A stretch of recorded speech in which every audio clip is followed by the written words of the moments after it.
वाले कई महीनों तक हमें घर में ही बंद बैठना पड़ेगा। अगर ये जल्द से जल्द अगर हम चाहेंगे कि बाहर आना है, हमें भी आजादी के साथ रहना है, हम भी अच्छे तरीके से ईद मना सके, तो ये हमारे हाथ में है। कई बार ऐसा देखने को मिला है कि सरकार की कोई गाड़ी आती है, पुलिस की गाड़ी आती है, तो लोग फौरन अंदर भाग जाते हैं। जो नौजवान लड़के झुंड बनाकर खड़े रहते हैं वो गाड़ी देखते हैं और भाग जाते हैं। जब गाड़ी जाती है फिर बाहर निकल आते हैं। ये किसके लिए किया जा रहा है, ये समझने की बहुत जरूरत है। मैं मोहल्ले के तमाम बुजुर्गों से ये अपील करना चाहूंगा, मैं मोहल्ले की हमारी माओं और बहनों से ये अपील करना चाहूंगा, अगर इस इलाके के अंदर अगर और पॉजिटिव केसेस पाए गए तो आप समझ लीजिएगा इतनी तंग गलियां हैं, घर से घर लगे हुए हैं, और इतनी बड़ी हुजूम अगर हम लोग बाहर इसी तरह निकल कर आते रहेंगे और इसको संजीदगी से नहीं लेंगे तो आप ये समझ लीजिएगा कि औरंगाबाद के अंदर ये लॉकडाउन कब खत्म होगा ये हम भी नहीं बता सकते हैं। मुझे मालूम है कि बहुत सारी दिक्कतों का सामना करना पड़ रहा है। किसी को अनाज के लिए जाना पड़ता है, किसी को सब्जी लाने के लिए जाना पड़ता है, किसी को दूध लाने के लिए। लेकिन अगर जिम्मेदारी के साथ ये काम, अगर घर का एक शख्स निकलकर बाहर आकर अगर ये सामान लेकर फौरन घर में चला जाए तो वो आसानी रहेगी। हम देख रहे हैं कि बाप अगर निकल रहा है तो दो छोटे बच्चों को साथ में लेकर जा रहे हैं, तो इन बच्चों को भी आप खतरे में डाल रहे हैं। हम बार बार आकर आप लोगों से ये अपील करने की वजह यही है कि ये मुश्किल की घड़ी हम सबको साथ में मिलकर ये मामले को खत्म करना है। हम यहां पर नहीं चाहते हैं कि आप पुलिस को देखकर भाग जाएं। पुलिस आपके ऊपर कुछ नहीं करने वाली है। हमको हमारी जिम्मेदारी समझनी है और अपनी जिम्मेदारी समझकर हम ये काम को किस तरह से अंजाम देना चाहेंगे।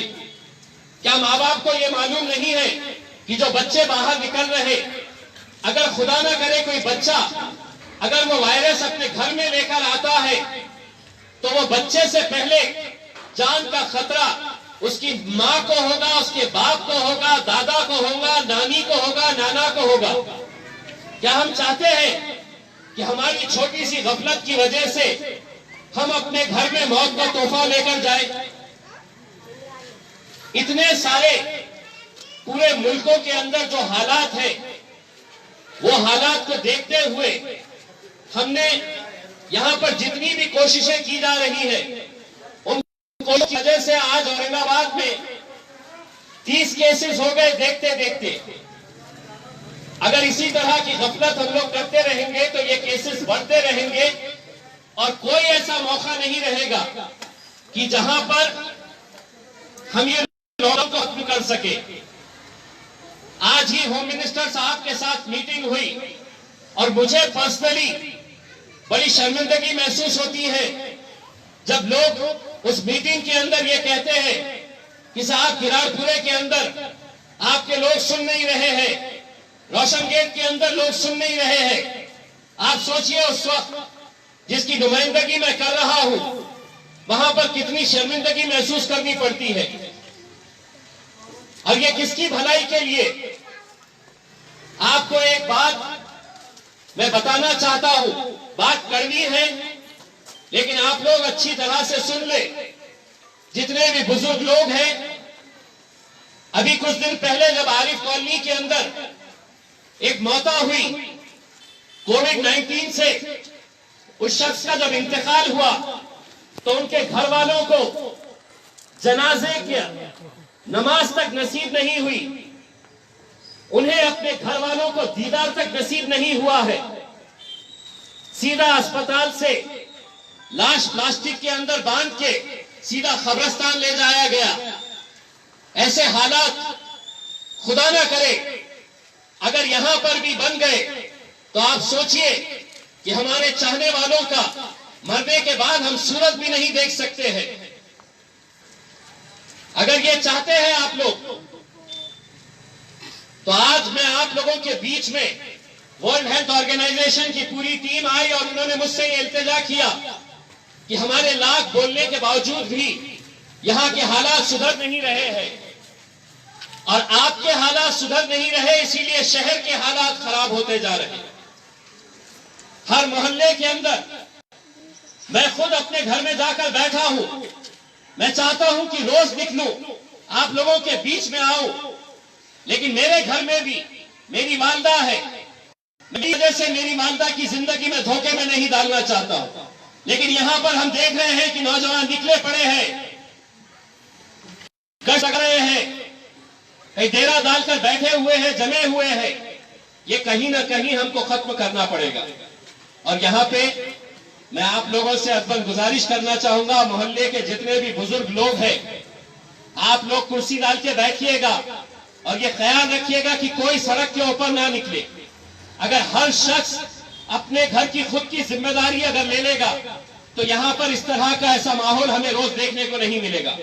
लेकिन घर वालों ने भी छूट दे रखी है और नौजवानों को लगता है कि हमें तो कुछ होने वाला नहीं है। आपको नहीं होगा, आपको नहीं होगा, लेकिन आपके माँ बाप की जिंदगी आप खतरे में डाल रहे हैं।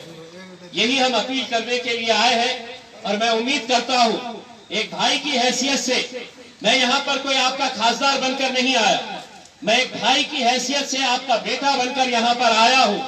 आप लोगों से हाथ जोड़कर ये गुजारिश करने के लिए आया हूँ कि अगर ये हालात ऐसे ही चलते रहे तो हमारा पूरा से ही गुजरने वाला लॉकडाउन के अंदर ना कोई तरावी होंगी, ना कोई नमाज के लिए बाहर जा सकेगा। अगर हम लोगों ने कुछ और दिन अगर अच्छे तरीके से अपने घरों में बंद रहे तो हम सरकार से कहेंगे कि अब हमारे शहर के अंदर ये खत्म हो गया है, अब इसे रेड जोन से बाहर निकालकर ये शहर का लॉकडाउन खत्म करेगा। ये फैसला आप लोगों को लेना है। इसीलिए आप लोगों से एक बार फिर से मैं अदबन गुजारिश करने के लिए आया हूँ। यहाँ पर वर्ल्ड हेल्थ ऑर्गेनाइजेशन के लोग हैं, उन्होंने चिंता जताई, उन्होंने ये बताया है कि ये कितना संगीन मामला हो सकता है। चंद लोगों की गलतियों की वजह से पूरे शहर को इसका खामियाजा भुगतना पड़ सकता है। इसीलिए मैं आप लोगों से एक बार फिर से गुजारिश करने के लिए आया हूं और उम्मीद करता हूं कि आप लोग मेरी बातों का संजीदगी से दखल लेंगे। इसे ये ना समझे कि मुझे कुछ नहीं होने वाला है, मुझे अभी तक कुछ हुआ नहीं है। ये वायरस को फैलने में बहुत ज्यादा वक्त नहीं लगता है। आज एक अस्पताल को सील कर दिया गया कि सिर्फ एक पेशेंट मिला था। कौन पेशेंट यहाँ से गुजर रहा है, हमारे बीच में किसके पास वायरस है, या आप किसी को भी नहीं पता है, मुझे भी नहीं पता है। लेकिन जब ऐसी भीड़ देखते हैं तो हमें भी डर लगता है। इसीलिए मैं आप तमाम लोगों से ये एक बार फिर से अपील करना चाहूंगा कि इसे संजीदगी से ले और उम्मीद करता हूं कि इस इलाके के बुजुर्ग अपनी जिम्मेदारी समझकर अपने बच्चों को अपने अपने घरों के अंदर रखें। बहुत बहुत शुक्रिया। अब आगे भी एक बार करना था, तो आगे बहुत डिस्टर्ब, तो आप अपने अपनी जिम्मेदारी समझिएगा। ये हमारे को दूर रही है।